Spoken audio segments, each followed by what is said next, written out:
Welcome back, Deadites and Ghost Beaters, and if you're new to the channel, I am Old Head Gaming, horror content creator and variety streamer, and today we're talking about Texas Chainsaw Massacre, the upcoming 3v4 Asym that should drop early 2023 across all platforms, including Xbox Game Pass, which is a really interesting strategy. I like the fact that it's going to be free to play for Game Pass users, but a nice influx of instant population into the game and make it feel pretty vibrant as a community. And of course, the game's gonna have to hold up and make sure it's actually good to keep those players playing, even if it is free 99 on Game Pass.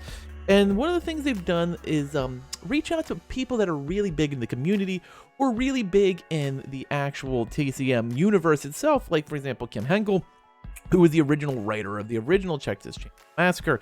And one of the things he's been doing is creating new characters that are original for this game you've never seen before in the Texas Chainsaw universe. And I really like that fact. For example, we have 2 new killers. Now, this is a little bit of older news. It did drop a little bit ago, but I haven't got a chance to make a Texas Chainsaw video, and I apologize for delayed delivery. And I'll also include a link to the Bloody Disgusting article where this stuff came from. But first, we're going to have the new killer, Johnny. And this is what he looks like. Pretty awesome stuff. I can't complain at all. And then here's the other new killer, Sissy. So these are both brand new playable characters created by Henkel. Will have their own backstory, their own how they fit into the family, and will be completely playable. It looks like at launch. It looks like these are the launch characters, 2 new killers. Also, we found out that, you know, Kane Hodder of Jason fame. I mean, most people think of Jason. They think of Kane Hodder. Kane Hodder kind of was the epitome, in my opinion, of the Jason Voorhees runs. And he will be doing Bubba, Leatherface.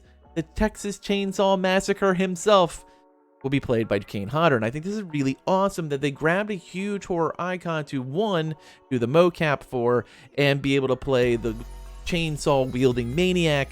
And I really like where they're going with this. We also got to see some interesting things on some of the powers of the new survivors.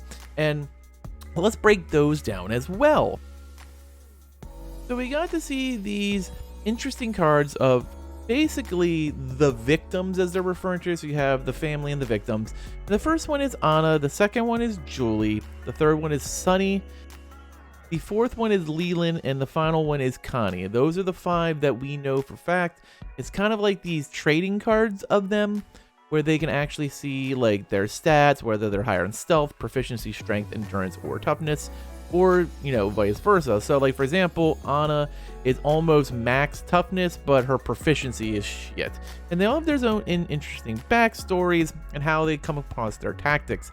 And they have their own kind of like, it looks like a unique ability. Like for example, hers is pain is nothing.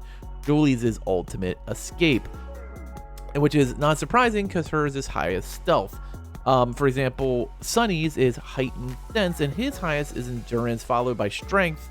And then you have Lifesaver for Leland McKinney, and Leland's is strength followed by endurance, and it looks like he's going to be probably the healer maybe of the group. And then finally Focused is Connie Taylor's, and she has proficiency in stealth. It looks like she's going to be more like a lockpick type of rogue character.